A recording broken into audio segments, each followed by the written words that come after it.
Y good morning friends, मेरा नाम है C Vivek Goyal, tax faculty for CS CMA. Friends, अगर आप सीएस एग्जीक्यूटिव जून 2021 या दिसंबर 2021 एग्जाम के लिए प्रिपेयर कर रहे हैं तो प्लीज इस वीडियो को पूरा देखिएगा, एटलीस्ट इस इंट्रोडक्टरी पार्ट को पूरा देखिएगा। यहां पर हम आपको बताने वाले हैं अबाउट फ्री जीएसटी लेक्चर्स। जी हाँ, फ्री जीएसटी लेक्चर्स। हमारा सीएस एग्जीक्यूटिव में टैक्स का पेपर एमसीक्यू पैटर्न पर है, जिसमें 50 मार्क्स का होता है इनकम टैक्स और 50 मार्क्स का होता है आईडीटी। आईडीटी में दो पार्ट हमारे पास है, एक है जीएसटी और दूसरा हमारे पास है कस्टम्स। तो जो जीएसटी का पोर्शन है जो एग्जाम में 42 से 44 मार्क्स का होता है बच्चे, ये हम आपको प्रोवाइड कराने वाले हैं, जी हाँ, फ्री ऑफ कॉस्ट हमारे यूट्यूब चैनल सीए विवेक गोयल पर। तो अगर अभी तक आपने हमारा चैनल सब्सक्राइब नहीं किया है तो प्लीज सब्सक्राइब कीजिए, बेल आइकन को दबाइए ताकि जो आने वाले लेक्चर्स हैं उसकी नोटिफिकेशन टाइमली आपको मिल सके और आप पूरी तरीके से इसका बेनिफिट उठा सके। फ्रेंड्स, हमने जो क्लासेस की रिकॉर्डिंग की है श्योरली हमारे प्री रिकॉर्डेड लेक्चर्स हैं जो आपको 25 मई 2021 से, जी हाँ, 25 मई 2021 से टीटीएस ट्यूसडे थर्सडे सैटरडे हमारे यूट्यूब चैनल सी विवेक गोयल पर शाम को 7 बजे मिल जाएंगे, जिसके नोटिफिकेशन आपको मिल जाएगी। अगर आप ये फर्स्ट लेक्चर देख रहे हैं तो श्योरली इसके बाद नोटिफिकेशन मिलती रहेगी। अगर आप ये इंट्रोडक्टरी पार्ट किसी मिडिल के टॉपिक में देख रहे हैं तो चेक कीजिएगा, यहां पर मैं एक आपको लिंक प्रोवाइड कर रहा हूं, इस लिंक पर आप क्लिक करेंगे तो पूरी जीएसटी की प्लेलिस्ट आपकी ओपन हो जाएगी। फ्रेंड्स, क्लासेस का बेस हमने रखा है इंस्टीट्यूट का स्टडी मॉड्यूल। जो हमने रिकॉर्डिंग की है जून 2021 के लिए सीएस इंस्टीट्यूट ने जो स्टडी मॉड्यूल इशू किया था उसके बेस पर हमने क्लास की रिकॉर्डिंग रखी है।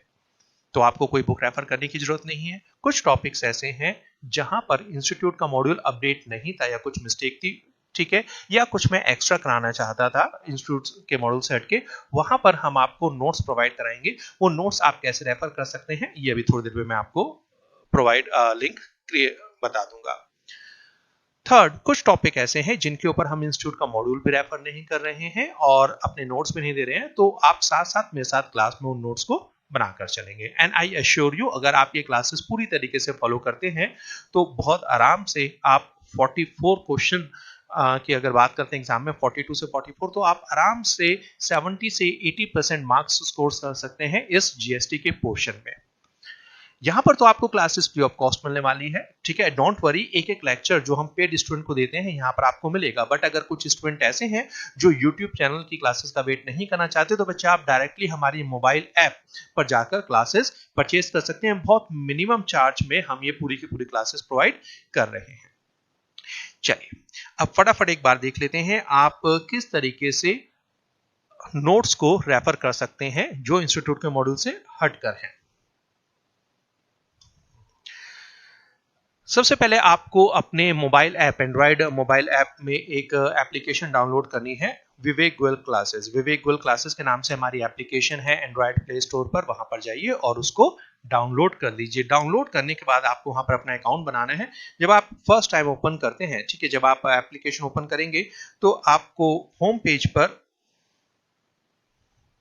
पेज कुछ इस तरीके का मिलेगा और वहां पर आप मेन्यू पर यहां पर क्लिक करेंगे। जब आप मेन्यू पर क्लिक करते हैं,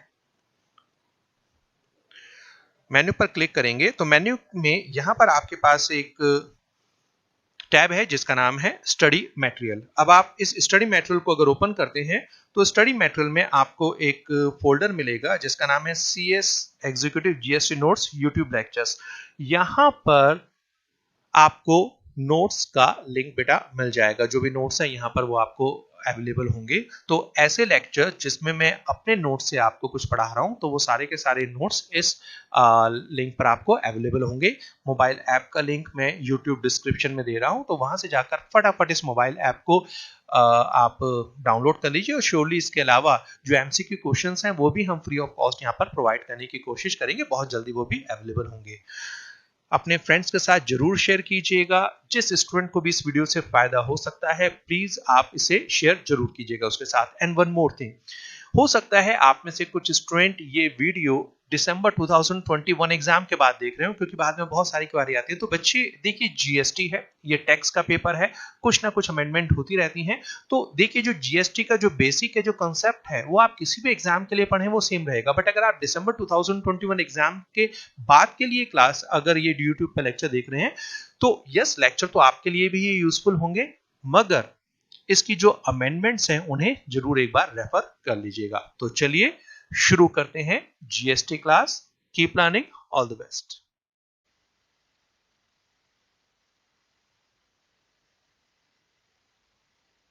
हेलो फ्रेंड्स, कैसे हैं आप लोग? चलिए शुरू करते हैं discussion over road map over GST from 2004 till its implementation in 1st July 2017। Last lecture में बेटा हमने डिस्कशन किया था दैट किस तरीके से कॉन्स्टिट्यूशनल प्रॉब्लम्स रही थी जिन्हें खत्म किया गया। हमने आर्टिकल्स के बारे में डिस्कशन किया था।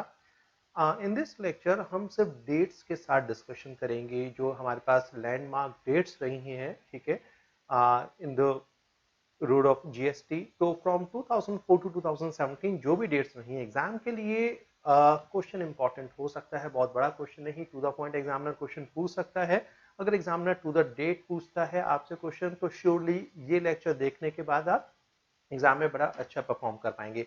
नोट डाउन करना चाहते हैं तो प्लीज वीडियो को पॉज करके आप डेट्स को बेटा नोट डाउन कर लीजिएगा। चलिए शुरू करते हैं।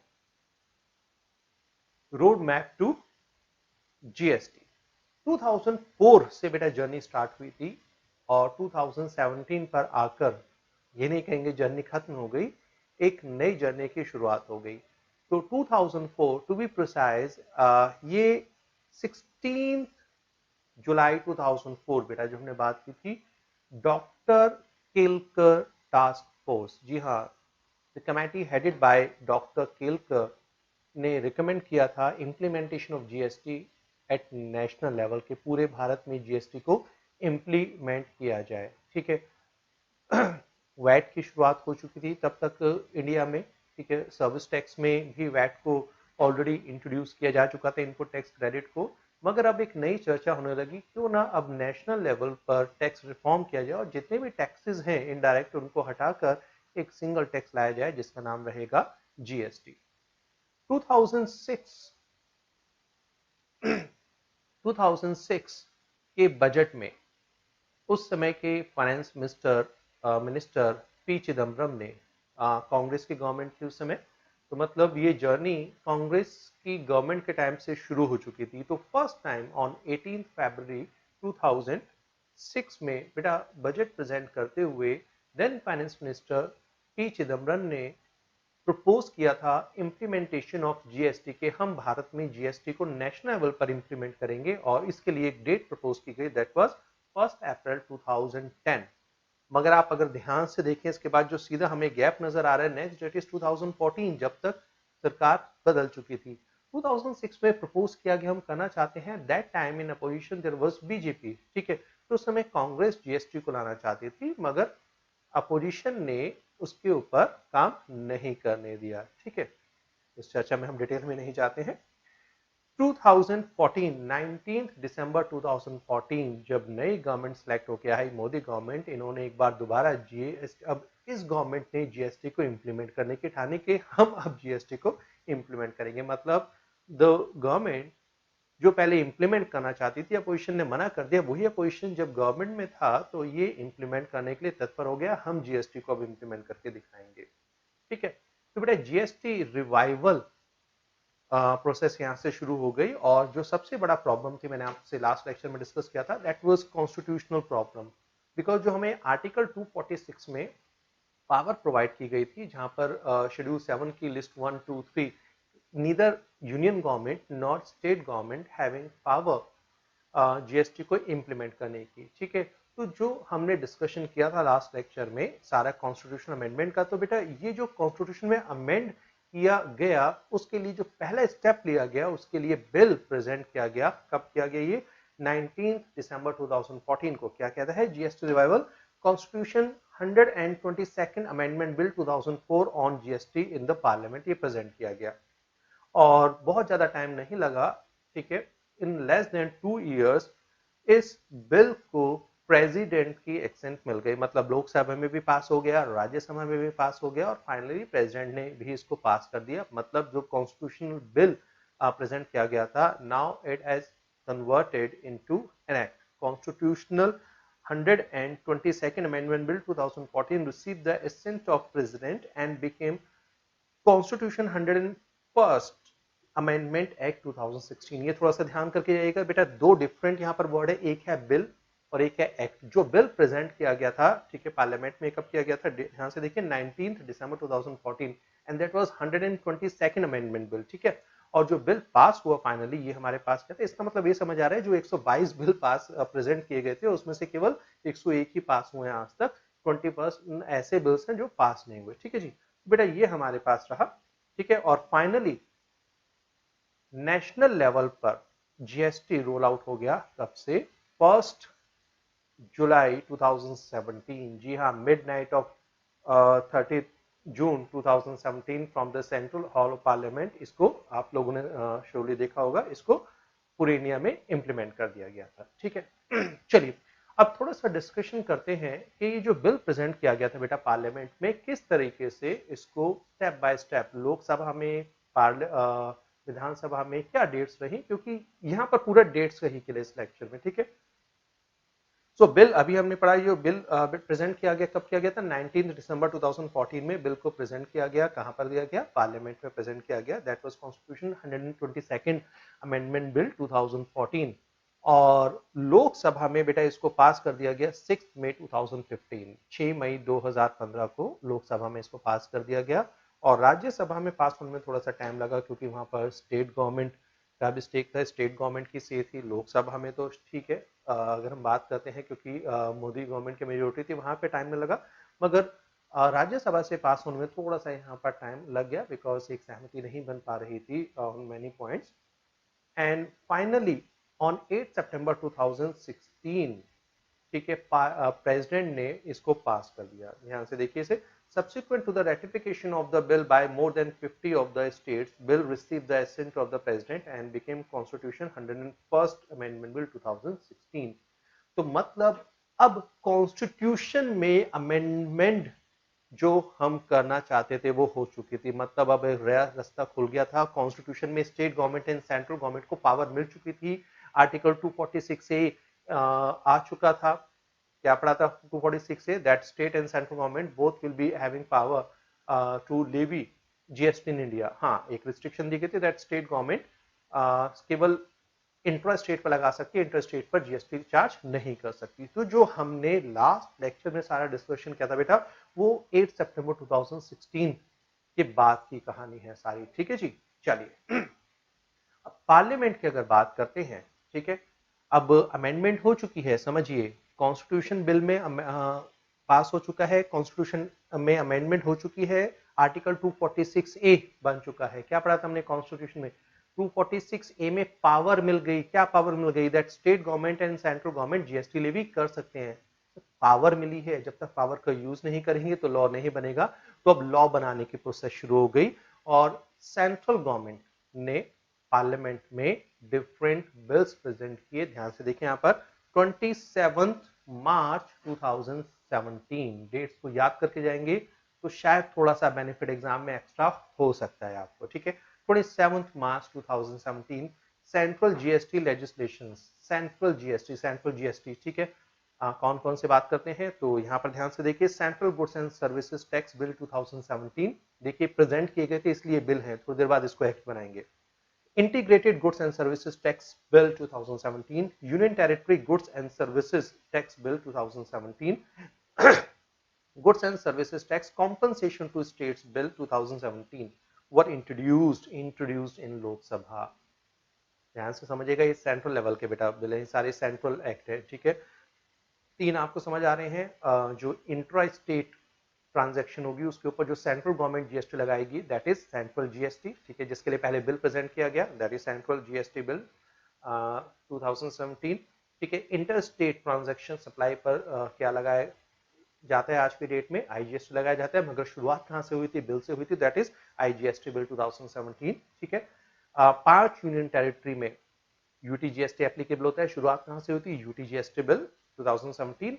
और क्योंकि जो स्टेट से बहुत सारे टैक्सेस खत्म किए गए थे, सब्ज्यूम किए गए थे, ठीक है, जिनकी जगह स्टेट में भी वैट लगाया, जीएसटी बेटा इम्प्लीमेंट किया गया है, ताकि जो स्टेट गवर्नमेंट को नुकसान हो रहा है उस नुकसान को कॉम्पनसेट करने के लिए सेंट्रल गवर्नमेंट ने एक और यहाँ पर सेस चार्ज किया, that is goods and services tax compensation to states, ठीक है, बिल 2017। आने वाले लेक्चर्स में डिस्कशन करेंगे, इंट्रोड्यूस किए गए, ठीक है जी। नाउ आगे बढ़ते हैं। नेक्स्ट डेट 29 मार्च 2017, 2 दिन की बात कर रहे हैं बेटा, ठीक है। 2 दिन में ये जो बिल है, ठीक है, क्योंकि लोकसभा में 5 दिन थे, मेजोरिटी बीजेपी गवर्नमेंट के पास थी, तो 2 दिन में इन सभी बिल्स को पास करवा लिया गया, ठीक है। और ये जो बिल है अभी एक्ट नहीं बने हैं, अभी तो लोकसभा में पास हुए हैं। और इसके बाद जब प्रेसिडेंट ने 14 12 अप्रैल 2017, मतलब with in a span of 15 days ये सारा काम हो गया, ठीक है। बिल प्रेजेंट किया गया, पार्लियामेंट में पास कराया गया, और फाइनली 12 अप्रैल 2017 को ये जितने भी बिल थे बेटा ये एक्ट में कन्वर्ट हो गए। With the receipt of president's assent the bills were enacted, ठीक है। तो जो सीजीएसटी बिल था वो एक्ट बन गया, आईजीएसटी बिल था वो एक्ट बन गया, यूटीजीएसटी बिल था ये एक्ट बन गया, कॉम्पनसेशन बिल था ये एक्ट में कन्वर्ट हो गए। तो ये 4 एक्ट जो सेंट्रल गवर्नमेंट लगाती है ये हमारे इंप्लीमेंट हो गए। स्टेट गवर्नमेंट ने भी जीएसटी बनाया बेटा, ये सभी स्टेट गवर्नमेंट के अलग अलग डेट पर बने हैं, ठीक है। इंप्लीमेंटेड सबने 1 जुलाई से किए हैं और एग्रीड, मगर जो बिल पास हुए सभी स्टेट्स में बेटा वो सभी अलग अलग डेट्स पे हुए हैं। तो different dates we have for state GST. The enactment of central act was followed by the enactment of state GST law by various state legislature. Telangana, Rajasthan, Chhattisgarh, Punjab, Goa and Bihar were among the first ones to pass their respective state GST laws. ठीक है, तो ये date state level का कोई question बनेगा नहीं, और date हमें याद भी नहीं करनी है, otherwise we will be having 29 + 2, 29 states और 2 यूनियन टेरिटरी जिनके ऊपर स्टेट जीएसटी एप्लीकेबल होता है, that is Delhi and Puducherry. 31 dates याद नहीं करनी है, डोंट यू वरी, ठीक है। एंड फाइनली एक चीज ध्यान रखिएगा, मैंने शायद लेक्चर में डिस्कस की थी पहले, नहीं की तो ध्यान रखिएगा। 1 जुलाई को 2017 बेटा जीएसटी पूरे इंडिया में इंप्लीमेंट किया गया था, एक्सेप्ट जम्मू एंड कश्मीर। अगर आप आज भी उठाकर देखते हैं, अगर आपके पास पुराने बुक्स हैं या आपके इंस्टीट्यूट ने जो सप्लीमेंट इशू किया था, ठीक है, आप ध्यान से उसको देखिए जो पुराना सप्लीमेंट है बेटा। जब 1 जुलाई 2017 को जीएसटी इंप्लीमेंट किया गया था all of India, it was not applicable to Jammu and Kashmir. CGST act या आईजीएसटी एक्ट में जो सेक्शन 1 में पढ़ते थे साफ साफ लिखा हुआ था एक्सेप्ट जम्मू एंड कश्मीर, ठीक है।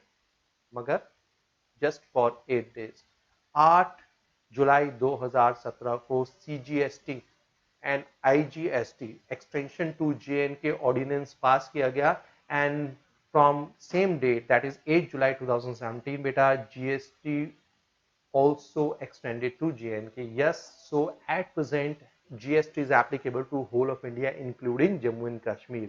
एम्फेसाइज इसलिए करता हूँ, बहुत सारे बच्चे हैं पुराने बुक्स को रेफर करते हैं, अमेंडमेंट नहीं करते। ये तो बेटा अभी नया एक्ट है, इसमें रेगुलर अमेंडमेंट हमारे पास रहेगी, ठीक है। तो यस, जीएसटी अब जेएनके में भी एप्लीकेबल है, और जस्ट 8 डेज के अंदर इसको जेएनके में एक्सटेंड कर दिया गया था। दैट्स इट डियर, ये सिर्फ मैं आपके साथ एक डेट्स का प्ले कर रहा था, ठीक है। तो डेट्स आपको थोड़ा सा मुझे याद कराना था, एग्जामिनेशन पॉइंट ऑफ व्यू से बहुत नहीं बट थोड़ा सा इंपॉर्टेंट हो सकता है, प्लीज इसको गो थ्रू करके जाइएगा। Next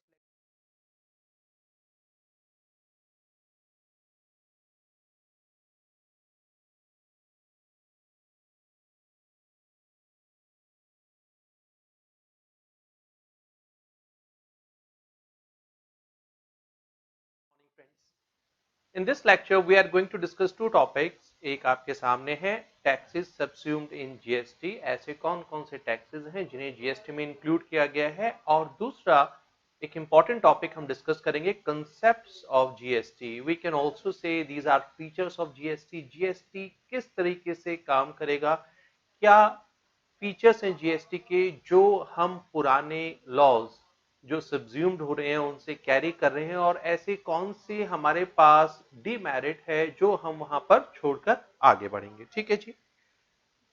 for this topic you don't require any notes, whatever I am going to discuss with you बेटा आप इसको नोट डाउन कीजिएगा प्लीज, ठीक है। शॉर्ट में कर लीजिए चलेगा।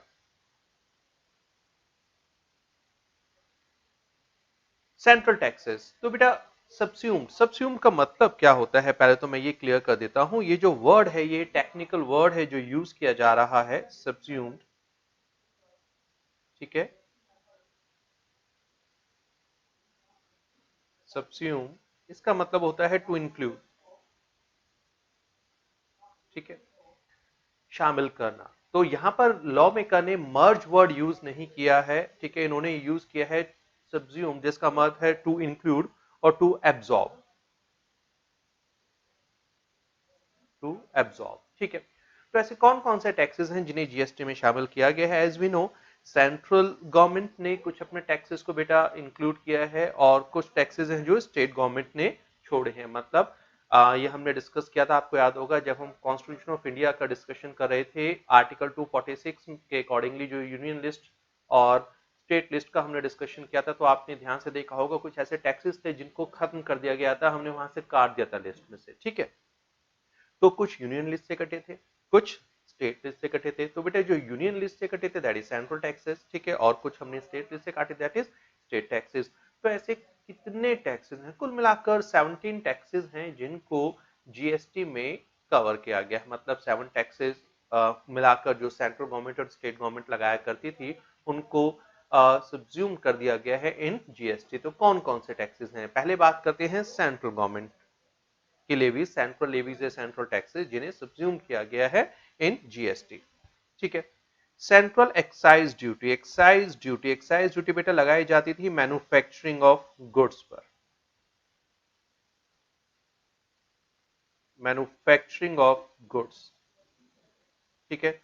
तो गुड्स के ऊपर जो मैन्युफैक्चरिंग, गुड्स के मैन्युफैक्चर के ऊपर जो ड्यूटी लगती थी that was called excise duty, अब इसे खत्म कर दिया गया है, ठीक है। And same additional excise duties, तो ये दोनों एक्साइज में ही हमारे कवर होती थी बेटा, ठीक है। एक्साइज ड्यूटी थी, ये एडिशनल एक्साइज ड्यूटी, इनको जीएसटी में इंक्लूड कर दिया गया है। Second is service tax, goods and services tax.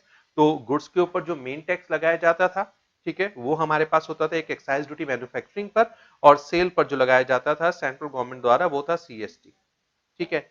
इनको इंक्लूड कर दिया गया। और जो सर्विसेज पर जो मेन टैक्स लगा करता था बेटा वो हमारे पास था ये सर्विस टैक्स, ठीक है। तो सेंट्रल गवर्नमेंट ने अपने ये टैक्सेस को इंक्लूड कर लिया जीएसटी में। तो मतलब हमने पढ़ा भी था ये कॉन्स्टिट्यूशन ऑफ इंडिया का जब डिस्कशन करे थे बेटा, अब एक्साइज ड्यूटी गवर्नमेंट नहीं लगाती है, बहुत सिलेक्टेड प्रोडक्ट हैं जिनके ऊपर अब एक्साइज ड्यूटी चार्ज की जाती है, ठीक है, क्योंकि उनको जीएसटी में कवर नहीं किया गया। हाँ, एक हमारा प्रोडक्ट था जो टोबैको की बात कर रहे थे, वहां पर हमारे पास, ठीक है, मल्टीपल टैक्सेस अभी भी लगते हैं। तो excise duty and additional excise duties इनको खत्म कर दिया गया है, अब इसकी जगह जीएसटी लगता है। सर्विस टैक्स खत्म कर दिया गया है, जीएसटी लगता है अब सर्विसेज के ऊपर।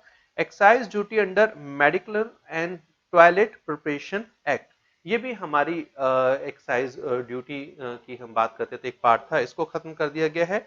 सीवीडी एंड स्पेशल सीवीडी ये लगती थी बेटा under custom,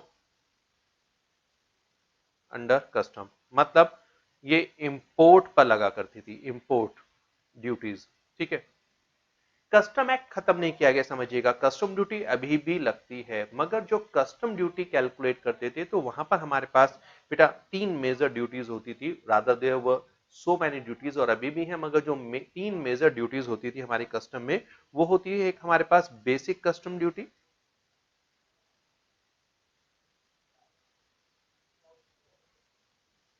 basic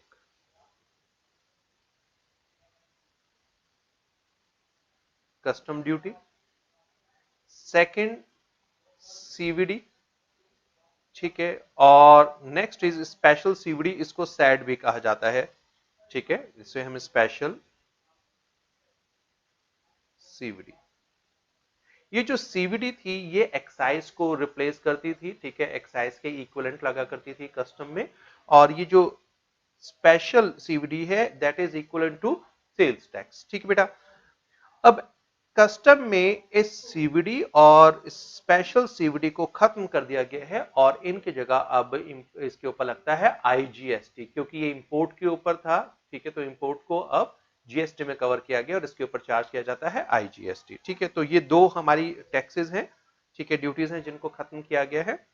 central sales tax, ठीक है, जो इंटर स्टेट, इंटरस्टेट मतलब जो दो स्टेट्स के बीच में गुड्स की सेल या परचेज हुआ करती थी, इनके ऊपर लगा करता था सेंट्रल सेल्स टैक्स। और अभी मैंने आपको बताया था अब इसके ऊपर क्या लगता है, आईजीएसटी लगेगा। ठीक है, जीएसटी का पार्ट है IGST. Then central surcharges and cesses. ठीक है, तो अलग अलग एक्ट में जो सरचार्जेस या सेस चार्ज किया जाता है, जैसे हम इनकम टैक्स की बात करें, ठीक है, इनकम टैक्स कवर नहीं है क्योंकि इनडायरेक्ट टैक्स है। जैसे इनकम टैक्स में हमारे पास लगते हैं कौन कौन से, जैसे इनकम टैक्स में हमारे पास लगता है लाइक एजुकेशन सेस है, ठीक है, secondary and higher education cess है, ठीक है, आपने बहुत सारे सेस के बारे में सुना होगा, हमारे पास कृषि कल्याण सेस, ठीक है, और Swachh Bharat cess etcetera etcetera.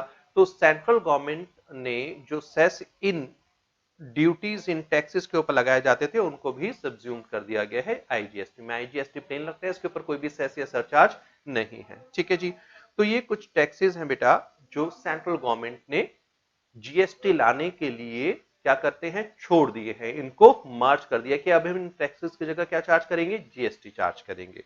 चलिए, ऐसे ही स्टेट गवर्नमेंट्स ने भी अपने टैक्सेस को बेटा छोड़ा है। ठीक है, कौन कौन से टैक्सेस हैं, सेम जैसे central government cess and surcharge charge करती थी, ऐसे ही स्टेट गवर्नमेंट भी कुछ सरचार्जेस एंड सेस चार्ज किया करती थी, अब वो ये नहीं लगाएंगी।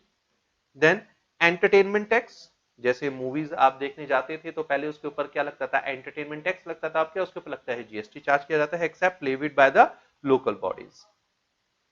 ठीक है, टैक्स ऑन ये एक्सेप्ट बाय लोकल बॉडीज मतलब जो म्यूनिसिपल कॉर्पोरेशन, जो लोकल अथॉरिटी टैक्स लगाती है, ठीक है, क्योंकि वो सब्ज्यूम नहीं किए गए, that is not a part of the state government, वो अभी लगेंगे। ठीक है, जो स्टेट गवर्नमेंट लगाती थी वो एंटरटेनमेंट टैक्स सब्ज्यूम कर दिया गया। Then tax on lottery, betting and gambling. ठीक है, लॉटरी के ऊपर टैक्स, अब तो लॉटरी ऑलमोस्ट पूरे इंडिया में अगर एक दो स्टेट की बात कर दें, ठीक है, बैन है। ठीक है, कोई भी स्टेट गवर्नमेंट लॉटरी को प्रमोट नहीं करती है, बट अगेन लॉटरी के ऊपर जो टैक्स लगाने का अधिकार था वो किसके पास था, स्टेट गवर्नमेंट के। तो बेटा ये जो लॉटरी के ऊपर जो टैक्स है, ठीक है, अब और बैटिंग के ऊपर जो टैक्स है, गैम्बलिंग के ऊपर टैक्स है, इनको खत्म कर दिया गया है, इनकी जगह अब क्या लगेगा, जीएसटी लगेगा। और इसके ऊपर इस पर डिस्कशन भी करेंगे जब हम एक्शनेबल क्लेम्स की बात करेंगे।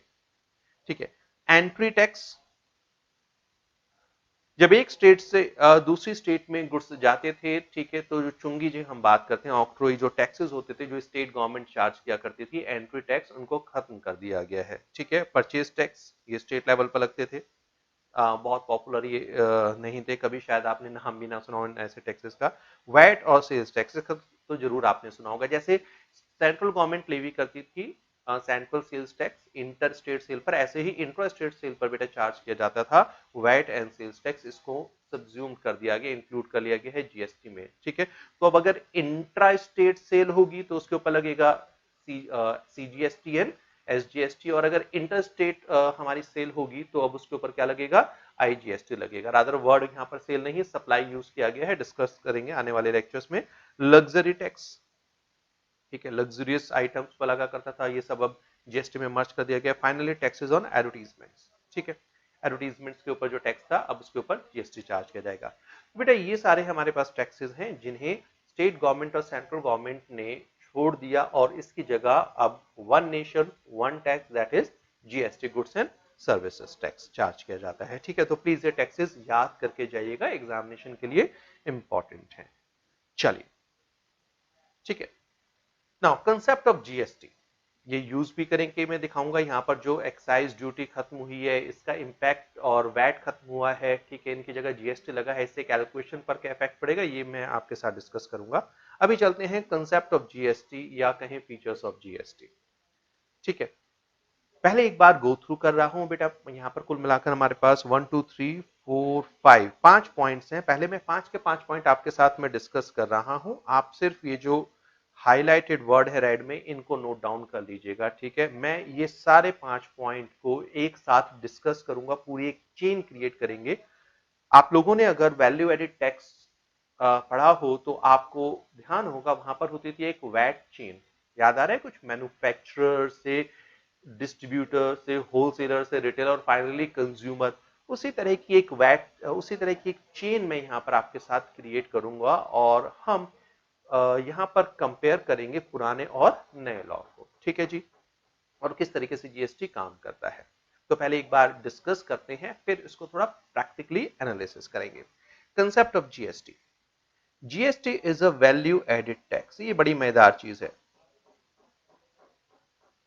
जब वैट होता था तो मैं हमेशा बच्चों को एक चीज कहता था, बेटा जो वैट है, VAT value added tax, value added tax tax निकालने का एक तरीका है, ठीक है, जिसे इंडिया में अगर बात करें सबसे पहले एक्साइज में यूज किया गया था, फिर इसको सर्विस टैक्स में लेकर आया गया, फिर इसको सेल्स टैक्स में लेकर आया गया, क्योंकि जब इसको सेल्स टैक्स में लेकर आया गया तो गवर्नमेंट ने सेल्स टैक्स का नाम बदलकर ही वैट कर दिया, स्टेट वैट कर दिया। तो बेसिकली जब हम वैट की बात करते हैं, अगर प्योर वैट करें तो बेटा VAT is value addition tax, tax निकालने का एक तरीका है, ठीक है, क्योंकि जो पुराने लॉ थे उसमें हमारे अलग अलग मेथड होते थे, जो हमारा एक्साइज है, ठीक है, रादर एट पाल आ गए तो एक्साइज में भी वैट हमारा यूज हो रहा था। समझना ध्यान से, एक्साइज में भी क्या यूज हो रहा था, वैट। सर्विस टैक्स में भी क्या यूज हो रहा था, वैट। सेल्स टैक्स में भी क्या यूज होने लगा, वैट, ठीक है। मगर सेंट्रल सेल्स टैक्स में बेटा वैट यूज नहीं होता था, ठीक है, सीएसटी में वैट एप्लीकेबल नहीं था।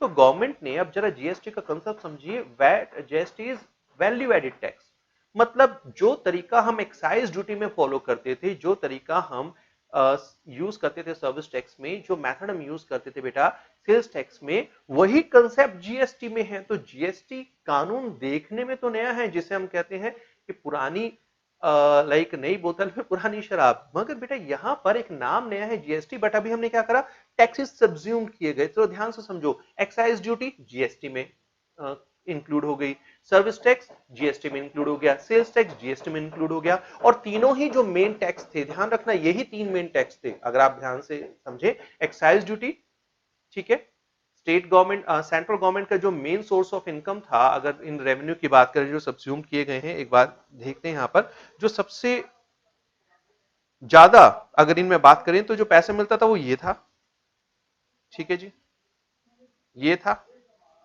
और ये सीवीडी और स्पेशल सीवीडी भी क्या है, ये जो सीवीडी है दैट इज एक्साइज ड्यूटी की इक्विवेलेंट होती थी, स्पेशल सीवीडी बेटा ये सेल्स टैक्स की होती थी, जिसका हमें क्रेडिट मिला करता था, सर्विस टैक्स का क्रेडिट मिलता था, वैल्यू टैक्स कंसेप्ट था, सेंट्रल एक्साइज ड्यूटी हमारा वैल्यू एडेड टैक्स पर बेस था, जिसका हमें क्रेडिट मिलता था, ठीक है, सेंट्रल सेल्स टैक्स। तो बेसिकली ये मेजर टैक्स थे हमारे पास, ठीक है। और अगर स्टेट गवर्नमेंट की अगर बात करते हैं तो उनका जो major main source of revenue था वो क्या था, ये, ठीक है।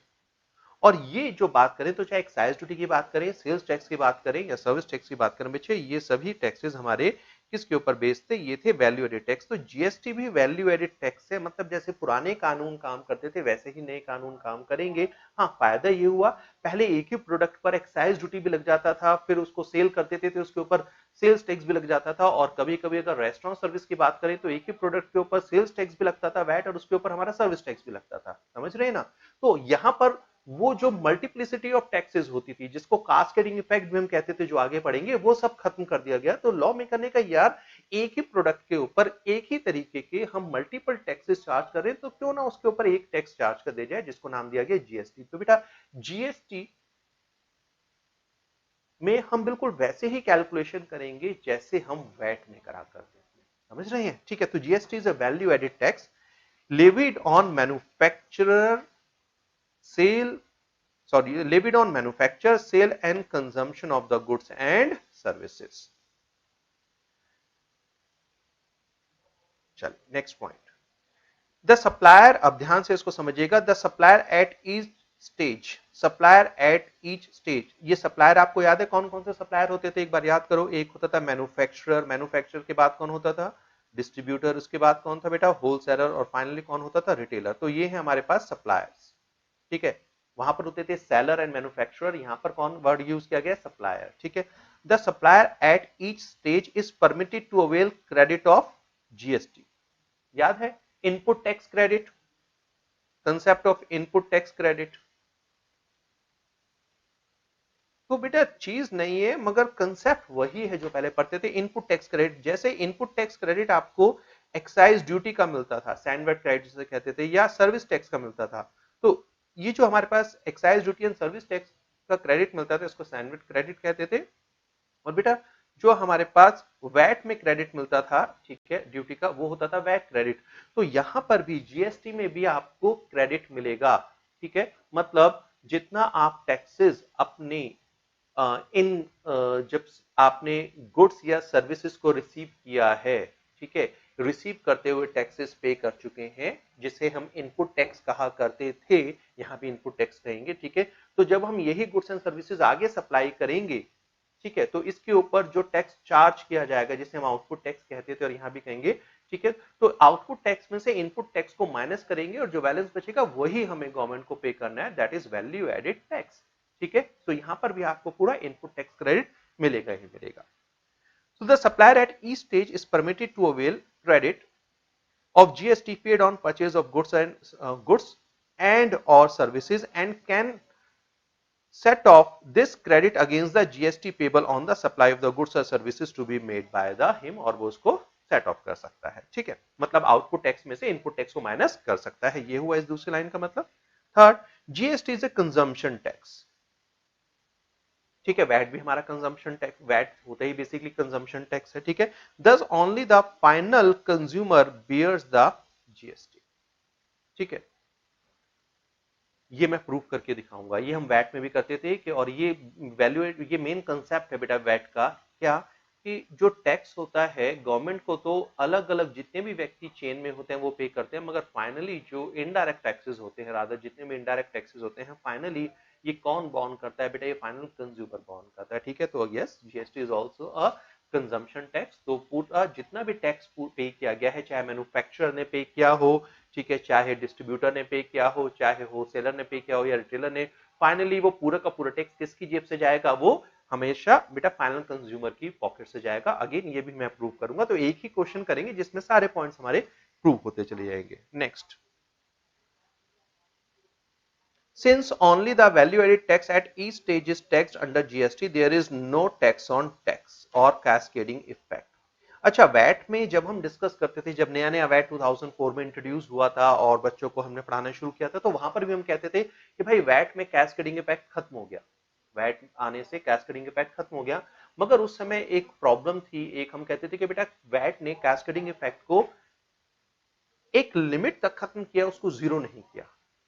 रीजन बीइंग, एक्साइज ड्यूटी जो हम मैन्युफैक्चरिंग पर पे करते थे पुराने कानून में, जीएसटी आने से पहले, तो उसका क्रेडिट बेटा कभी वैट में नहीं मिलता था, उसका क्रेडिट कभी वैट में नहीं मिलता था, ठीक है। वैट का तो वैट में क्रेडिट मिलता था, मगर एक्साइज ड्यूटी का वैट में क्रेडिट नहीं मिलता था। तो जो एक्साइज ड्यूटी हमारा पार्ट ऑफ द कॉस्ट बन जाता था, वैट करते हुए हमेशा हम एक चीज समझते थे, ठीक है, पढ़ा हुआ है तो वेल एंड गुड, नहीं पढ़ा हुआ तो कोई दिक्कत नहीं है। वैट करते हुए एक पॉइंट हमेशा मैं एक्सप्लेन करा करता था क्लास में, ठीक है, या आपने कहीं भी पढ़ा है पहले, अगर पढ़ा हुआ है तो समझा होगा बेटा कि अगर कोई हमने ड्यूटी पे की है जिसका क्रेडिट नहीं मिलता, it become part of the cost, और अगर वो कॉस्ट का पार्ट बन जाती है, पार्ट ऑफ द कॉस्ट बन जाती है, तो बट ऑब्वियस है उसके ऊपर फिर जब हम सेल करते हैं तो उसके ऊपर एक बार दोबारा टैक्स लग जाता है, ठीक है। मैं ये एग्जांपल लेकर आपको यहाँ पर समझाऊंगा। तो जीएसटी और पुराने लॉ में जो मेन एक डिफरेंस आया, क्योंकि बहुत सारे टैक्सेस हैं जिनको जीएसटी में सब्ज्यूम कर दिया गया, तो पहले जब एक प्रोडक्ट पर मल्टीपल टैक्सेस लगा करते थे जिसका क्रेडिट दूसरे लॉ में नहीं मिलता था, ऐसा करने से वहां कास्केडिंग इफेक्ट हो जाता था। बट क्योंकि अब ये सारे टैक्सेस बेटा जीएसटी में इकट्ठे इंक्लूड कर दिए गए हैं, तो यहां पर क्योंकि सिर्फ एक ही टैक्स लगेगा जीएसटी, जिसका पूरी तरीके से आपको क्रेडिट मिलेगा, तो कास्केडिंग इफेक्ट कितना हो गया, जीरो हो गया सर, अब कास्केडिंग इफेक्ट खत्म हो गया है, ठीक है। तो since only value added tax at each stage is taxed under GST, there is no tax on tax or cascading of taxes under GST system। GST does not differentiate between goods and services, thus the two are taxed at the single rate। पहले भी मजेदार चीज होती थी, अगर आपने excise duty पे की है या आपने सर्विस टैक्स पे किया है, ठीक है, और आप गुड्स प्रोवाइड करा रहे हैं, ठीक है, आप मतलब आपने जो सर्विसेज ली है, अगर आप इन सर्विसेज को लेते हुए पे करते थे सर्विस टैक्स, ठीक है, और जब आप गुड्स प्रोवाइड करा रहे हैं, तो जब आप कोई प्रोडक्ट सेल कर रहे हैं उसके ऊपर आपने चार्ज करना था वैट, मगर आपने उस प्रोडक्ट को प्रोवाइड कराने के लिए कुछ सर्विसेज ली है, तो बेटा उस पर पे किया था सर्विस टैक्स, और अभी जो आपका जो टैक्स है वो क्या है, वैट, तो इसका क्रेडिट नहीं मिलता था। बट क्योंकि अब सर्विसेज के ऊपर भी जीएसटी लगेगा, गुड्स के ऊपर भी जीएसटी लगेगा, और जब आप इस प्रोडक्ट को आगे सप्लाई करेंगे उसके ऊपर भी जीएसटी लगेगा, ठीक है। So now there is no difference for taxation purpose in goods and services, rather definition में हम गुड्स एंड सर्विसेज पढ़ेंगे अलग अलग, और उनको पॉइंट ऑफ टैक्सेशन ठीक है, टाइम ऑफ सप्लाई दोनों के अलग अलग हैं, मगर फॉर टैक्स पर्पज वो सिंगल रेट आपको यहाँ पर दिया गया है। ठीक है, रादर मल्टीपल रेट्स अभी भी हमारे पास हैं। सो कहने का मतलब ये है, now there is no difference for taxation purpose in goods and services. Last, ये ध्यान से करिएगा, फिर ये सारे पॉइंट्स अभी डिस्कस करने वाले हम। Since GST is destination based consumption tax, अभी पढ़ा था कि हमारा जो जीएसटी वो क्या है, कंजम्पशन टैक्स। कंजम्पशन टैक्स का मतलब है कि जितना भी टैक्स पे कर रहा है डीलर चेन में व्यक्ति, चाहे वो मैन्युफैक्चरर है चाहे वो डिस्ट्रीब्यूटर है, ठीक है, ये अल्टीमेटली किसके पॉकेट से जाएगा, कंज्यूमर की पॉकेट से जाएगा। तो that is consumption based tax. ठीक है, बट यहां पर जो जीएसटी का इंपॉर्टेंट पार्ट है, it is also a destination based consumption tax. Destination based consumption tax का मतलब क्या है, इसको समझिए बेटा। डेस्टिनेशन बेस्ड कंजम्पशन टैक्स का मतलब यहां पर यह है, छोटा सा एग्जांपल मैं देकर समझा रहा हूं, इसको देखना। पहले क्या होता था, मैं इस पॉइंट को पहले समझा रहा हूं, ठीक है। देखो पहले क्या होता था, दिल्ली से गुड्स बेचे गए यूपी में, ठीक है, तो बेटा इसके ऊपर लगता था सीएसटी, सेंट्रल सेल्स टैक्स। ठीक है, अब सीएसटी बड़ा मजेदार टैक्स था। सीएसटी लेवी तो करती थी सेंट्रल गवर्नमेंट, मगर ये जो सीएसटी है ये कलेक्ट एंड यूज करती थी स्टेट गवर्नमेंट। मतलब जो सीएसटी लगाने का अधिकार था वो तो यूनियन लिस्ट में किसके पास था, सेंट्रल गवर्नमेंट ने, और सेंट्रल गवर्नमेंट ने लगाया, मगर इसको रखने का अधिकार, ये जो इनकम होती थी सेंट्रल गवर्नमेंट की नहीं होती थी, ये स्टेट गवर्नमेंट की होती थी। ठीक है, अब जरा ध्यान से देखना बेटा, पहले ये सिचुएशन थी और अभी है कि अगर दिल्ली से गुड्स, अगर दिल्ली से बेटा गुड्स सप्लाई किए जा रहे हैं, ठीक है, पहले वर्ड होता था सेल, अब होता सप्लाई। ठीक है, सेम सिचुएशन है एज इट इज। ठीक है, ये हो गया यूपी। पहले क्या होता था बेटा, पहले जब जीएस गुड्स, ये प्री जीएसटी है, ठीक है, ये पोस्ट जीएसटी है, पोस्ट जीएसटी। पहले लगता था सीएसटी, अब इसके ऊपर क्या लगेगा, आईजीएसटी। ठीक है, तो पहले ये जो सीजीएसटी होता था बेटा, या अभी मैं इसको सिर्फ जीएसटी वर्ड यूज कर देता हूं, आईजीएसटी का डिफरेंशिएट बाद में करेंगे। ठीक है, अभी सिर्फ जीएसटी बात करते हैं। तो पहले जो गुड्स एक स्टेट से दूसरे स्टेट में जाता था, इसके ऊपर जो सीएसटी लगता था या वैट लगता था इसके ऊपर, ठीक है बेटा, ये किसकी जेब में जाता था,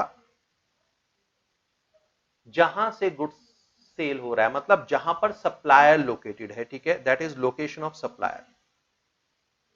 लोकेशन ऑफ सप्लायर मतलब जहां पर सामान देने वाला व्यक्ति लोकेटेड था, जहां से सामान चल रहा था, वहां की सरकार टैक्स को कलेक्ट करती थी। ठीक है, मगर जीएसटी में कंसेप्ट को बिल्कुल रिवर्स कर दिया गया, that is destination based consumption tax. तो बेटा अब क्या होता है, जब दिल्ली का डीलर, दिल्ली का सप्लायर गुड्स यूपी के रिसीवर को सप्लाई कर रहा है, तो डेस्टिनेशन बेस्ड टैक्स का मतलब है बेटा, ये जो जीएसटी है अब ये किसके पॉकेट में जाएगा, यूपी गवर्नमेंट की पॉकेट में जाएगा। तो ये कंसेप्ट बिल्कुल चेंज हो गया। जो पुराने कानून में था, जब गुड्स एक स्टेट से दूसरे स्टेट में जाते थे, तो जहां से गुड्स चल रहे हैं, मतलब बेसिकली जहां पर सेलर लोकेटेड होता था, सेलर लोकेटेड होता था, वहां पर हमारा सीएसटी जमा होता था, टैक्स लिया करता था। मगर जीएसटी में क्या कहा गया, जहां पर गुड्स फाइनली कंज्यूम हो रहे हैं, जिस स्टेट में गुड्स को कंज्यूम किया जा रहा है, उस स्टेट गवर्नमेंट को जीएसटी का हिस्सा मिलेगा। और बट ऑब्वियस है, बताया था मैंने आपको, जब इंटर स्टेट सप्लाई है तो उसके ऊपर आईजीएसटी लगेगा, तो उसमें आधा हिस्सा सेंट्रल गवर्नमेंट का और आधा हिस्सा स्टेट गवर्नमेंट। मगर कौन सी स्टेट गवर्नमेंट, जहां पर गुड्स को कंज्यूम किया जा रहा है। ठीक है, तो ये है कंसेप्ट बेटा, जो destination based consumer consumption tax है। तो कंजम्पशन टैक्स का मतलब हुआ कि टैक्स किसके पॉकेट से जाएगा, कंज्यूमर की। ठीक है, और डेस्टिनेशन बेस्ड टैक्स का मतलब क्या हुआ कि जहां पर गुड्स या सर्विसेज कंज्यूम की जाएंगे, फाइनली उस स्टेट गवर्नमेंट को जीएसटी का हिस्सा मिलेगा। ठीक है जी, ओके। अगर सेम स्टेट में है तो जो पहले होता था वो अभी है कि दिल्ली से ही गुड सप्लाई हो रहे हैं, दिल्ली में ही कंज्यूम हो रहे हैं, सेलर और बायर। ठीक है, या पुराने लॉ में सेलर एंड बायर, नए लॉ में सप्लायर एंड रिसीवर दिल्ली में ही है। ठीक है, तो पहले भी सेम होता था, अभी भी सेम होता है, दिल्ली गवर्नमेंट को टैक्स मिलेगा। ठीक है जी, तो ये था बेटा हमारा last point. Since GST is destination based consumption tax, revenue of SGST ordinarily accrue to the consuming ठीक है। तो जीएसटी का जो एलिमेंट है, जितना स्टेट गवर्नमेंट का हिस्सा है, वो कंज्यूमिंग स्टेट को मिलेगा, जहां पर कंज्यूमिंग स्टेट का मतलब क्या हुआ? कंज्यूमिंग स्टेट का मतलब हुआ वेयर फाइनल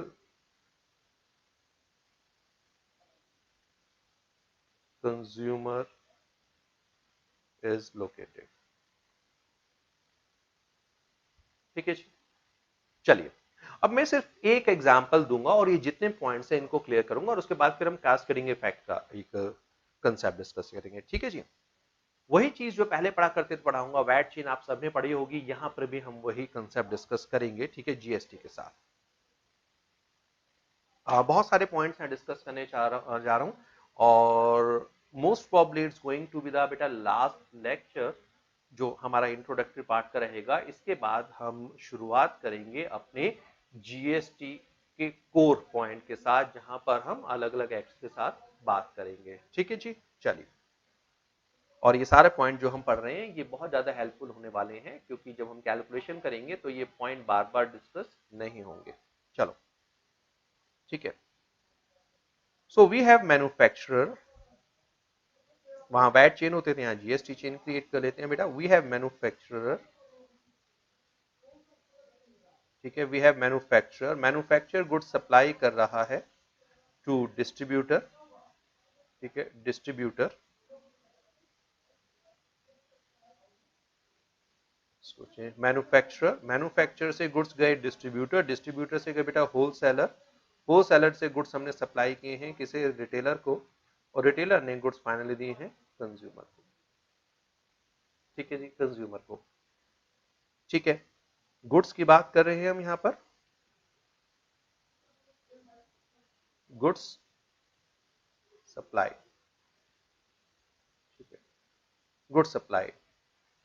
इस पर हम ले लेते हैं जीएसटी का रेट। ठीक है, अभी हम जीएसटी लेकर चल रहे हैं, उसको डिस्ट्रीब्यूट नहीं कर रहे हैं आईजीएसटी एंड सीजीएसटी में। ठीक है, इस एग्जाम्पल के लिए हम उसको नहीं ले रहे हैं बेटा। ठीक है, तो यहाँ पर हम सिर्फ जीएसटी लेकर चल रहे हैं, जीएसटी। ठीक है, जीएसटी का रेट ले लेते हैं 18%, कोई सा भी है, चाहे ये हमारा, ठीक है, आईजीएसटी है या हमारा सीजीएसटी प्लस एसजीएसटी, तो अभी सिर्फ जीएसटी ले रहे हैं 18%। ठीक है, मैन्युफैक्चरर ने गुड्स डिस्ट्रीब्यूटर को ट्रांसफर किए हैं। ठीक है, प्रॉफिट एंड एक्सपेंसेस मार्जिन जो है, ठीक है, इसको मान लेते हैं 20%, 20%। ठीक है, मैन्युफैक्चरर ने गुड्स डिस्ट्रीब्यूटर को दिए 10,000 रुपए में। ठीक है, तो क्या करा होगा, ध्यान से देखो, जब मैन्युफैक्चरर ने गुड्स डिस्ट्रीब्यूटर को दिए 10,000 रुपए में, सो डिस्ट्रीब्यूटर इसमें बेटा 20% अपना प्रॉफिट मार्जिन ऐड करेगा। तो इस 10,000 रुपीज में, ठीक है, अब ये सब एक्सक्लूडिंग जीएसटी चल रहा है, 10,000 रुपए का सामान है, इसमें वो 20% ऐड करेगा, तो ये हो जाएगा हमारे पास 12,000 रुपए। तो डिस्ट्रीब्यूटर यही सामान होलसेलर को ट्रांसफर करेगा 12,000। अब होलसेलर इस पे अपना 20% का प्रॉफिट मार्जिन लेकर चल रहा है, 20% का प्रॉफिट मार्जिन हमारे पास हो गया 2,400 रुपया, तो ये हो गया 14,400 रुपीज। ठीक है, कैलकुलेटर में ले लेता हूं, कैलकुलेशन थोड़ी आसान हो जाएगी हमारी।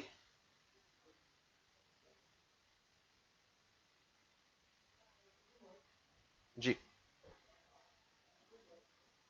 ठीक है, और फिर 14,400 प्लस 20%, ये हो जाएगा हमारे पास बेटा 17,002। ठीक है, तो ये कुछ रहेगा। अब ध्यान से देखते हैं इस पर जीएसटी किस तरीके से काम करेगा। ठीक है, ऐसी वैट चेन होती थी, और क्योंकि जीएसटी भी वैट बेस्ड टैक्स है, तो बेटा सेम कंसेप्ट फॉलो करना पड़ेगा। जब मैन्युफैक्चरर डिस्ट्रीब्यूटर को गुड्स सप्लाई कर रहा है, तो बेटा इसके ऊपर जो जीएसटी होगा,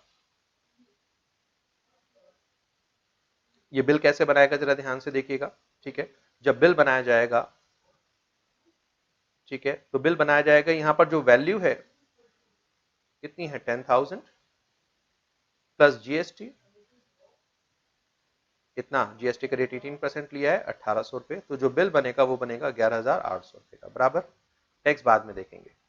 जब डिस्ट्रीब्यूटर होलसेलर को गुड सप्लाई कर रहा है, जब डिस्ट्रीब्यूटर होलसेलर को बेटा गुड सप्लाई कर रहा है, तो बिल कैसे बनाएगा, इसके लिए वैल्यू कितनी है, 12,000। ठीक है, प्लस जीएसटी चार्ज करेगा किस रेट पर, 18%। 18%, दैट इज 2160। टोटल कितना हो जाएगा? 14160। ठीक है, next.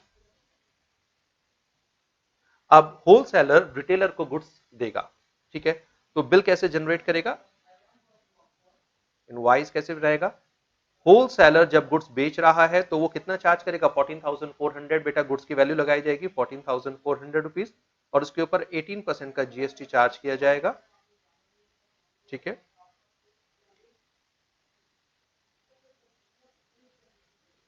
Eighteen percent, that is 2592 और इसमें प्लस कर देंगे तो हमारे पास आ जाएगा 16992। याद रखिएगा जीएसटी का पूरा क्रेडिट मिलता है तो इसलिए बेटा जीएसटी को हम कॉस्ट में शामिल नहीं करेंगे। ध्यान से देखिएगा, यहां पर जो सामान आ रहा है, मैन्युफैक्चर ने 10,000 रुपए का सामान बेचा था किसे? सप्लायर को। सप्लायर ने उसमें अपना 20% का प्रॉफिट जोड़ा तो 12,000 का हो गया। ठीक है, तो जीएसटी को बिल्कुल अलग रखा है हमने, इस अमाउंट को कॉस्ट में शामिल नहीं किया है और आपको करना भी नहीं है, ध्यान रखिएगा बेटा इसे। ठीक है, चलिए लास्ट सेल देखते हैं। अब लास्ट में हमारे पास क्या हो रहा है यहां पर?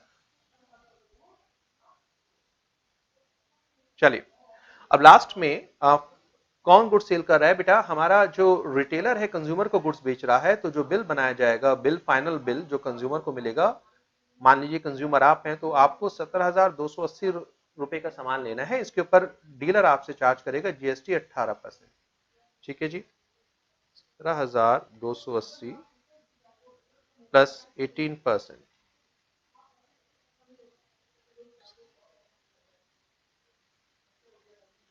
तो ये हमारे पास हो जाएगा, मैं राउंड ऑफ कर देता हूं, 3110। ठीक है, 0.4 आ रहा है, मैंने उसको राउंड ऑफ कर दिया है, तो ये हो गया हमारे पास टोटल 20390। ये लीजिए। ठीक है बेटा, ये हमारे पास हो गया।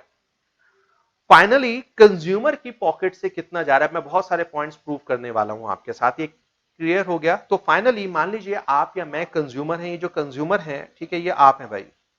तो आप जब रिटेलर से सामान खरीदने जाएंगे तो रिटेलर आपको कहेगा सर देखिए आप जो सामान ले रहे हैं उसकी वैल्यू है 17,280 और इसके ऊपर जो जीएसटी लग रहा है वो लग रहा है 3,110 रुपए, तो आपको टोटल पे करना है 20,390 रुपए। आपने ये सामान दिया, पैसा दिया और सामान लेकर आ गए, खत्म काम। अब हमें बहुत सारे पॉइंट चेक करने हैं। ठीक है, हमने क्या क्या पढ़े थे, मैं सारे पॉइंट बेटा यहां प्रूव करूंगा आपके साथ। GST is value added tax. ठीक है, जीएसटी पर इनपुट टैक्स क्रेडिट मिलता है।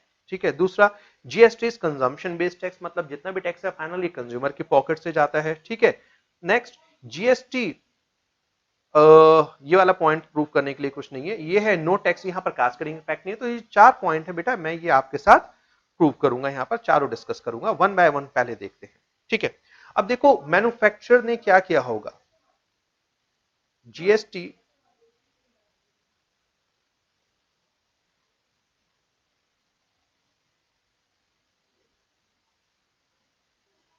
GST payable by manufacturer. तो बताइए मैन्युफैक्चरर जीएसटी कितना पे करेगा? जीएसटी कैसे निकालेंगे? सेम कंसेप्ट जो पे होता था। तो आउटपुट टैक्स कितना है? ये है 1800 रुपए, मतलब 1800 रुपए मैन्युफैक्चरर ने चार्ज किससे किया है? अपने बिल में चार्ज किया है कि मैंने, मतलब मैन्युफैक्चरर कहता है गवर्नमेंट से, गवर्नमेंट देखो मैंने डिस्ट्रीब्यूटर को सामान बेचा है 10,000 का, जिस पर उन्होंने 1800 रुपए टैक्स दिया, क्या मुझे इस पर क्रेडिट मिलेगा? पहले भी हम ऑब्जर्व करते थे मैन्युफैक्चरर ने जो रॉ मेटेरियल परचेज किया है इसका हमें जीएसटी गिव, पहले वैट नहीं होता था, यहां पर जीएसटी नहीं है। ठीक है, तो अगर आप सामने स्क्रीन पर ध्यान से देखें तो हमें यह समझ आ रहा है कि मैन्युफैक्चर की सप्लाई तो गिवन है, मगर मैन्युफैक्चर ने कितने में सप्लाई रिसीव की थी इसकी इंफॉर्मेशन नहीं है। इसका मतलब मैन्युफैक्चर ने गुड्स रिसीव करते हुए कितना जीएसटी पे किया था इसकी इंफॉर्मेशन नहीं है, तो he can not claim credit. तो मतलब जितना भी टैक्स मैन्युफैक्चर ने चार्ज किया है वो पूरा का पूरा गवर्नमेंट के खाते में चले जाएगा। तो देखो सरकार को कितना मिलेगा, गवर्नमेंट को कितना मिलेगा? 1800 रुपया। ठीक है, अब चलते हैं GST payable by distributor.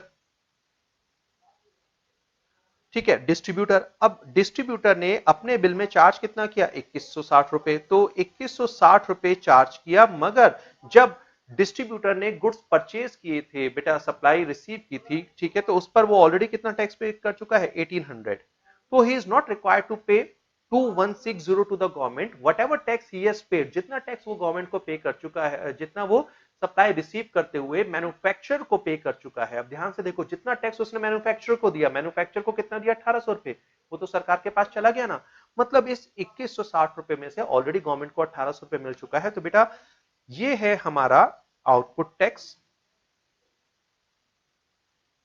Output GST, ठीक है, और ये क्या है मेरा इनपुट जीएसटी, जीएसटी, ठीक है, ये है आउटपुट जीएसटी और ये है मेरा इनपुट जीएसटी। तो आउटपुट जीएसटी में से जैसे आउटपुट वैट में से इनपुट वैट माइनस करते थे, ऐसे ही हमारा आउटपुट वैट में, आउटपुट जीएसटी में से इनपुट वैट क्या हो जाएगा, जीएसटी सॉरी माइनस हो जाएगा, ठीक है। तो कितना आपको क्रेडिट मिल जाएगा, क्रेडिट मिल जाएगा 1800 का। कितना पे करेंगे सर, 3160, सॉरी 360 होगा शायद, just moment, 2160 minus 1800 that is yes 360, ठीक है जी, 360 करिए बेटा यहाँ पर 360, ठीक है। अब ध्यान से देखिए, गवर्नमेंट को यहां पर मिला था 1800 रुपए, अब कितना मिल गया, 360 रुपए, तो 360, तो क्यूमुलेटिव वैल्यू, अगर मैं क्यूमुलेटिव टैक्स की बात करता हूं तो गवर्नमेंट को मिला 1800, अगर इसको ऐड कर देता हूं तो 2160, मतलब अभी तक जितनी सप्लाई हुई है 12,000 रुपए की वैल्यू है, उस पर जितना टैक्स बनता है 2160 वो पूरा गवर्नमेंट के खाते में जा चुका है, ठीक है। Next, GST payable by wholesaler, wholesaler का आउटपुट कितना है बेटा, 2592 माइनस, माइनस कितना क्रेडिट मिलेगा, 2160, क्योंकि उसने गुड्स परचेज करते हुए इतना पे किया था, ठीक है। सो 2592 माइनस 2160 इज टोटल 432, गवर्नमेंट को मिल गया, ठीक है। और finally GST payable by retailer, कितना 3110, क्रेडिट कितना लेगा, 2592, सो 3110 माइनस 2592 इक्वल टू 518, ये देखिए। सो हर व्यक्ति ने जितना टैक्स कलेक्ट किया उसमें से क्रेडिट ले लिया। तो बेटा यही तो हमने पढ़ा था, ध्यान से देखो क्या था, ये क्या था, the supplier at each stage, ये सप्लायर कौन बताया था, manufacturer, distributor, wholesaler, retailer, the supplier at each stage is permitted to take or to avail tax the credit of GST paid on purchase of the goods and or services and can set off this credit against the GST payable on the supply of the goods and services to be made by him। तो बेटा हर supplier अपने tax में से जितना वो already पे कर चुका है उसका क्रेडिट ले सकता है। तो that is the concept of input tax credit, जो हम वैट में यूज किया करते थे। सेम बेटा यहां पर है, ठीक है। तो पहला एक पॉइंट हमारा प्रूव हो गया, चलिए तो ये वाला पॉइंट तो प्रूव हो गया हमारा, डन, ठीक है। देन अब दूसरा पॉइंट, अब ध्यान से देखिए, GST is consumption tax, thus only the final consumer bears the GST, मतलब टैक्स पूरा किसके पॉकेट से जाता है, कंज्यूमर की। आइए ये भी चेक कर लेते हैं, ध्यान से देखिए बेटा, देखो यहां पर ध्यान से, मैन्युफैक्चरर ने कितना कलेक्ट किया, 1800 रुपए, गवर्नमेंट को कितना दे दिया, 1800 रुपए, ठीक है। क्या मैन्युफैक्चरर ने अपने पॉकेट से कुछ दिया, जी नहीं, क्योंकि मैन्युफैक्चरर ने जो 1800 रुपए बिल में लगाया, ठीक है, वो लगाकर वो किससे ले लिया, डिस्ट्रीब्यूटर से, और गवर्नमेंट को जमा करा दिया, मतलब मैन्युफैक्चरर ने अपने पॉकेट से कुछ भी नहीं दिया। डिस्ट्रीब्यूटर, डिस्ट्रीब्यूटर को ने 2160 रुपए गवर्नमेंट को पे करना था, ये 2160 रुपए वो पूरा का पूरा होलसेलर से चार्ज करता है, तो क्या अपनी पॉकेट से, क्या जी नहीं, क्योंकि उसने जो 1800 रुपए पे किया था, ध्यान से देखना, डिस्ट्रीब्यूटर ने जो 1800 गुड्स परचेज करते हुए पे किया था बेटा, उसका तो क्रेडिट लिया 1800 रुपए, तो उसने टैक्स कलेक्ट किया 2160 रुपए, जो अपनी पॉकेट से 1800 रुपए पे किया था उसका क्रेडिट ले लिया, क्रेडिट ले लिया मतलब उसको माइनस करके अपनी पॉकेट में रख लिया, और बाकी का बचा हुआ 360 गवर्नमेंट को दे दिया। तो क्या डिस्ट्रीब्यूटर की पॉकेट से कोई भी पैसा गया, जी नहीं, उसने जो बर्डन है वो पास कर दिया, ठीक है। इनपुट टैक्स क्रेडिट में क्या होता है, एक व्यक्ति अपना टैक्स बर्डन दूसरे के ऊपर पास ऑन कर रहा है, that is consumption based tax, ठीक है। तो मैन्युफैक्चरर ने अपना बर्डन किस पर ट्रांसफर किया, डिस्ट्रीब्यूटर पर, डिस्ट्रीब्यूटर ने पूरा बर्डन किसके ऊपर ट्रांसफर कर दिया, होलसेलर, ऐसे ही होलसेलर ने बेटा अपना बर्डन किस पर ट्रांसफर कर दिया, रिटेलर, और फाइनली रिटेलर ने किसके ऊपर बर्डन दे दिया, रिटेलर ने पूरा का पूरा बर्डन दे दिया किसके ऊपर बेटा, कंज्यूमर के ऊपर। ध्यान से देखिए, गवर्नमेंट को टैक्स मिला 1800 रुपए, 360, 432 एंड 518। जरा एक काम करो, फटाफट चारों का टोटल कर लो, 1800 1800 प्लस 360 प्लस 432 प्लस 518 3110। तो sir GST collected by government, government ने टैक्स कितना कलेक्ट किया अलग अलग लोगों से, मैन्युफैक्चरर, डिस्ट्रीब्यूटर, होलसेलर, रिटेलर, इन सबसे कितना टैक्स कलेक्ट किया? That is 3110। ठीक है। अच्छा, एक वैट में वर्ड यूज करते हैं, VAT is multi point taxation. जी हाँ, VAT is multi point taxation, और क्योंकि GST is based on tax, तो GST is also multi point taxation. अब प्रॉब्लम ये होती है, जो एक फीचर पहले बना दिए जाते हैं वही हाईलाइटेड होते रहती हैं। ये वर्ड अब पढ़ने के लिए नहीं मिलेगा, but yes, it is also a multi point taxation, but finally it is consumer based tax. तो जितना भी टैक्स है वो पूरा का पूरा फाइनल कंज्यूमर की जेब से जाएगा। बट आप जरा ध्यान से देखो, गवर्नमेंट ने टैक्स कितना कलेक्ट किया? 3110। और ये पूरा 3110 किसकी पॉकेट से गया है? आपकी और मेरी, मतलब फाइनल कंज्यूमर की। देखिए, किसी ने भी अपनी पॉकेट से नहीं दिया। मैन्युफैक्चरर ने टैक्स बर्डन ट्रांसफर किया डिस्ट्रीब्यूटर पर, डिस्ट्रीब्यूटर ने दिया होलसेलर, होलसेलर ने पास ऑन कर दिया रिटेलर, रिटेलर ने फाइनली किसे पास ऑन कर दिया? कंज्यूमर। तो yes, GST is consumption based tax. देखिए, एक एक पॉइंट हम प्रूव कर रहे हैं और एक एग्जांपल में सारा हो जाएगा। ठीक है, नेक्स्ट। अच्छा, GST is value added tax. Value added tax का मतलब होता है जो व्यक्ति जितना वैल्यू एडिशन कर रहा है केवल और केवल उसी के ऊपर टैक्स लगेगा। अच्छा, वैल्यू एडिशन कैसे निकालते हैं? ठीक है, अगर वैट पढ़ा हुआ है तो आपको याद होगा वैल्यू एडिशन कैसे निकालते हैं। नहीं पढ़ा हुआ है पहले कभी तो सर मैं बता देता हूं आपको। ठीक है, वैल्यू एडिशन कैसे निकालते हैं? Value addition sale minus purchase, VAT में कहा करते थे। अगर मैं जीएसटी की बात कर रहा हूं तो यहां पर मैं वर्ड क्या यूज करूंगा?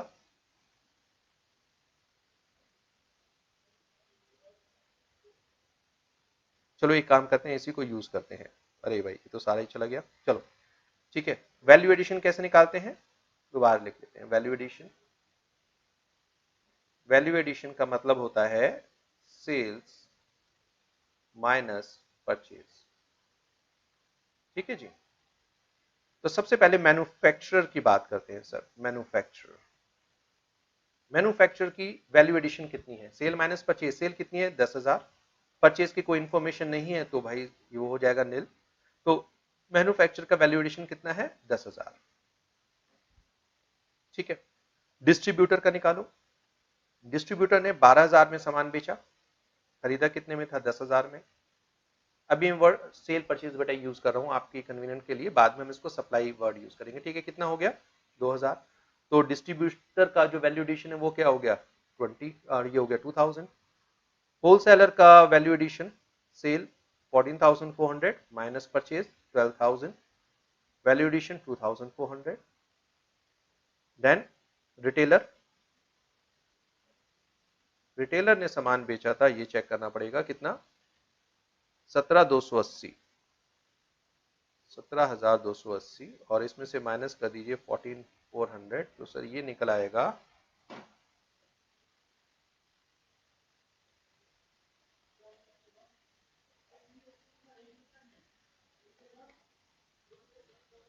2,883। ठीक है जी, ये लो बेटा। तो ये हो गया सबका वैल्यू एडिशन। हाँ जी, GST is value added tax. Value tax मतलब एक सप्लायर जितनी वैल्यू एडिशन करता है सिर्फ उसी के ऊपर वो टैक्स पे करता है। चेक कर लेते हैं, ये भी वैल्यू एडिशन निकल आया। जीएसटी का रेट क्या? 18%। तो सर मैन्युफैक्चरर ने जीएसटी पे किया होगा 10,000 रुपए के ऊपर, 18% मतलब 1,800 रुपए। डिस्ट्रीब्यूटर पे करेगा 18% 2,000 रुपए के ऊपर 360। होलसेलर पे करेगा 2,400 के ऊपर 18%।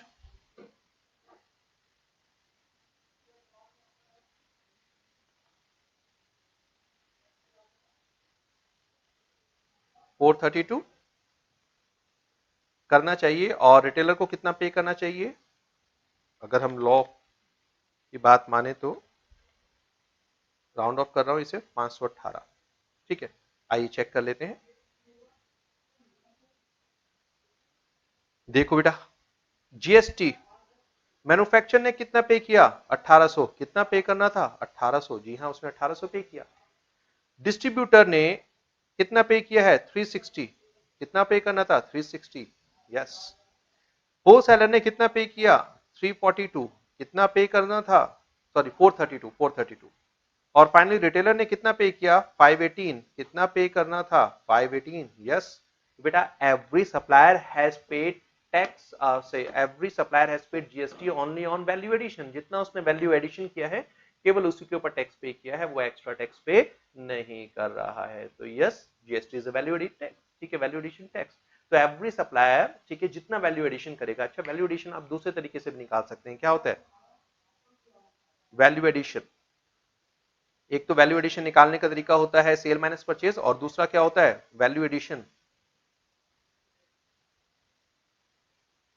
वैल्यू एडिशन का मतलब क्या होता है एक्सपेंसेस प्लस प्रॉफिट।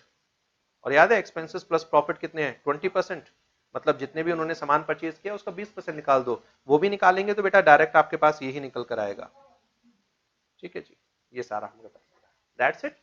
ठीक है, चलिए, तो कितने पॉइंट्स हमारे क्लियर हो गए, प्रूव हो गए। तो ये भी हमने कर दिया, GST value added tax, consumption based tax ये भी हमने प्रूव कर दिया, और जीएसटी में क्रेडिट मिलता है ये हमने लेकर चेक कर दिया। डन जी। आगे कैस्केडिंग इफेक्ट नहीं है, यस कैस्केडिंग इफेक्ट नहीं है। कैस्केडिंग इफेक्ट का मतलब होता है बेटा कि जब हमें टैक्स का क्रेडिट नहीं मिलता और टैक्स को हम कॉस्ट में ऐड कर लेते हैं। क्या हमने टैक्स को कहीं कॉस्ट में ऐड किया? जी नहीं, हमने नहीं किया। ये मैं अभी एक और एग्जांपल देकर समझाऊंगा कि पहले एक्साइज ड्यूटी और वैट किस तरीके से काम करते थे और अभी कैसे करें। ठीक है, तो वहां पर ये ज्यादा बेहतर तरीके से समझ आएगा कंसेप्ट ऑफ कैस्केडिंग इफेक्ट। ठीक है, और ये वाला तो सिंपल है। ठीक है, तो कंसेप्ट है, इसको कुछ प्रूव नहीं हमें करना है। तो चलिए अब यही देख लेते हैं, कैस्केडिंग इफेक्ट वाला कंसेप्ट देखते हैं। अब इसके लिए दोबारा हम सर डिस्कशन करेंगे। ठीक है, इसके लिए हम दोबारा पूरा का पूरा एक डिस्कशन कर रहे हैं, और यहाँ पर हम जो पुराना कानून है और एक जो नया कानून है बेटा, इसके भी कंपैरिजन हम करते चलेंगे। ठीक है जी, देखें। ओके, सो बेटा इसके लिए हम कंपैरिजन करेंगे जो पुराना कानून था और नए कानून, पुराने कानून में क्या होता था और नए कानून में क्या हो रहा है। ठीक है, देखिए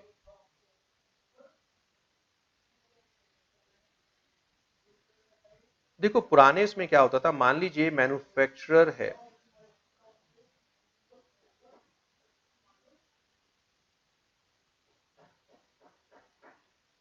मैन्युफैक्चरर बेटा हमारे पास है।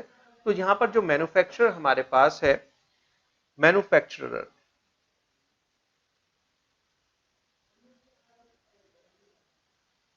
मैन्युफैक्चरर ने एक प्रोडक्ट बनाया है। ठीक है, प्रोडक्शन कॉस्ट है इंक्लूडिंग प्रॉफिट।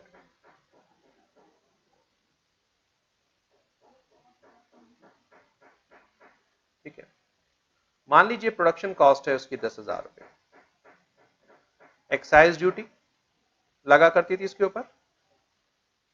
एक्साइज ड्यूटी का रेट चलो मान लेते हैं 10%। ठीक है, 10% एक्साइज ड्यूटी का रेट हो गया 10%। तो 10% हो गया बेटा ये हमारा 1,000 रुपए। ठीक है, अब जब हम बेटा वैट लगाया करते थे, समझना वैट लगाने के लिए जो एक्साइज ड्यूटी है ये हमारा बन जाता है पार्ट ऑफ द कॉस्ट। पुराने कानून में जब एक्साइज ड्यूटी और वैट एप्लीकेबल था, जीएसटी नहीं था, तो एक्साइज ड्यूटी सेंट्रल गवर्नमेंट लगाती थी और जो वैट था वो स्टेट गवर्नमेंट लगाती थी। और बेटा क्योंकि दोनों के अलग अलग कानून थे, तो एक कानून में पे किया गया टैक्स का क्रेडिट दूसरे कानून में नहीं मिलता था। स्टेट गवर्नमेंट कहती थी अरे भाई मैन्युफैक्चर जो एक्साइज ड्यूटी है वो तो तुमने सेंट्रल गवर्नमेंट को पे की है, वो तो सेंट्रल टैक्स है, और वैट स्टेट टैक्स है, तो हम आपको उसका क्रेडिट नहीं दे सकते। तो बेटा क्या होता था इसमें, यहां पर हमें क्रेडिट नहीं मिलता था। तो ये जो क्रेडिट नहीं मिलता था, तो ये 1000 जो एक्साइज ड्यूटी थी ये हमारे कॉस्ट का हिस्सा बन जाती थी, और फिर इसके ऊपर लगता था वैट। मान लीजिए वैट का रेट हम ले लेते हैं यहां पर 8%, हम ले लेते हैं 8%। ठीक है, 8%, तो ये कितना हो गया यहां पर बेटा 8% हमारे पास हो जाएगा 880। तो टोटल अगर हम लेते हैं दैट इज 11,880। अब जरा ध्यान से देखिएगा क्या हो रहा है यहां पर 1,000 रुपए की एक्साइज ड्यूटी पे की जा रही थी, 1,000 रुपए की एक्साइज ड्यूटी पे की जा रही थी, कितनी 1,000 रुपए। और सर वैट पे किया जा रहा था, कितना वैट पे किया जा रहा था सर आपका 880। टोटल कितना हो गया 1880। अभी डिटेल में ही जाएंगे, बड़ा छोटा सा एग्जांपल देके समझा रहा हूं मैं आपको। ठीक है, 1880। एक्साइज ड्यूटी का रेट कितना था 10%, 8% वैट का, तो अगर इफेक्टिव टोटल रेट देखें तो सर कितना हो गया 18%। मगर प्रॉब्लम क्या हो रही है यहां पर, ठीक है, वो मैं अभी समझाऊंगा। अब जरा एक बार नए कानून में देखते हैं, under new law, under new law, ध्यान से देखो बेटा, अंडर जीएसटी। अब जीएसटी में क्या हुआ, ये जो कॉस्ट है 10,000, ठीक है, जो प्रोडक्शन कॉस्ट है इंक्लूडिंग प्रॉफिट, ये है 10,000, और इसके ऊपर जो जीएसटी लगेगा वो लगा 18% रेट, 18% मैंने इसलिए लिया, 18% जीएसटी लग गया, तो ये हो गया 1800 रुपया। तो टोटल जो हो गई, ये हो गई 11,800। तो जो पहले बिलिंग होती थी 11,880 रुपए की, अब वो बिलिंग कितने की हो रही है, 11,800 रुपए की। और जो पहले टैक्स देना पड़ता था 1,000 रुपए एक्साइज ड्यूटी का और 880 रुपए बेटा वैट का, टोटल बन गया 1880, जबकि रेट 18% था, एज्यूम्पशन ले रहा हूं। यहां पर जो जीएसटी का टोटल अमाउंट है वो कितना है, 1800 रुपए। पहले तो ये बताओ फायदा हुआ या नुकसान, पहले टैक्स कितना बनता था 1880, अब उसी ट्रांजैक्शन पर टैक्स कितना बन रहा है 1800, तो सर 80 रुपए का फायदा हो गया ना। अच्छा, ये 80 रुपए क्यों पहले ज्यादा देना पड़ता था, रेट तो पहले भी 18% था, टोटल 10+8, और अभी भी मैंने 18% दिया है, तो ये क्यों था, कैस्केडिंग इफेक्ट बेटा, ध्यान से समझो। क्योंकि एक्साइज ड्यूटी का क्रेडिट वैट में नहीं मिलता था, ये जो एक्साइज ड्यूटी है बेटा ये बन गया पार्ट ऑफ द कॉस्ट। और जब हमने वैट 880 रुपए निकाला, तो हमने 880 रुपए जो निकाला वो 1,000 रुपए के ऊपर तो निकाला, वो 1,000 रुपए के ऊपर भी लग गया। 1,000 रुपए क्या है, टैक्स, और ये वैट क्या है, टैक्स, तो ये हो गया टैक्स ऑन टैक्स। तो यस, पुराने कानून में कैस्केडिंग इफेक्ट पूरी तरीके से खत्म नहीं हुआ था, क्योंकि बेटा एक्साइज ड्यूटी का क्रेडिट हमें वैट में नहीं मिलता था, सर्विस टैक्स का क्रेडिट हमें वैट में नहीं मिलता था, ठीक है। मगर क्योंकि नए कानून में इन सबको सब्ज्यूम कर दिया गया, इकट्ठा कर दिया गया, तो सर आप कोई भी नेचर का टैक्स है, क्योंकि वो जीएसटी कहलाता है, तो यहां पर कैस्केडिंग इफेक्ट ऑलमोस्ट नलीफाई हो चुका है, ठीक है, ऑलमोस्ट हमारा नलीफाई हो चुका है। समझ रही हैं? तो ये एक और हमने प्रूव कर दिया पॉइंट कि यस, अब टैक्स के ऊपर टैक्स चार्ज नहीं होता, ठीक है। एग्जाम्पल मुझे एक और कराना था, जहां पर हम दो अलग अलग स्टेट्स का एग्जाम्पल लेकर चलना चाहते थे, बट लेक्चर थोड़ा लंबा हो जाएगा, सो आने वाले किसी टॉपिक में, आने किसी लेक्चर में बेटा मैं इसको कवर करूंगा, ठीक है। तो यहां पर हमारा जो बेसिक डिस्कशन था ओवर जीएसटी, ये बेटा ये हमारा वाइंड अप होता है, ठीक है। यहां पर बेसिक चीजें आपको क्लियर हो चुकी होंगी, ठीक है। फ्रॉम कमिंग लेक्चर्स हम अब सेक्शंस में बातें करेंगे, ठीक है, सेक्शंस में बातें करेंगे, कुछ चीजें हम यहां पर डिस्कस करेंगे, सेक्शंस में बातें करेंगे और अपने एक्ट के साथ शुरुआत करेंगे। तो मिलते हैं नेक्स्ट लेक्चर में, till then keep learning, all the best.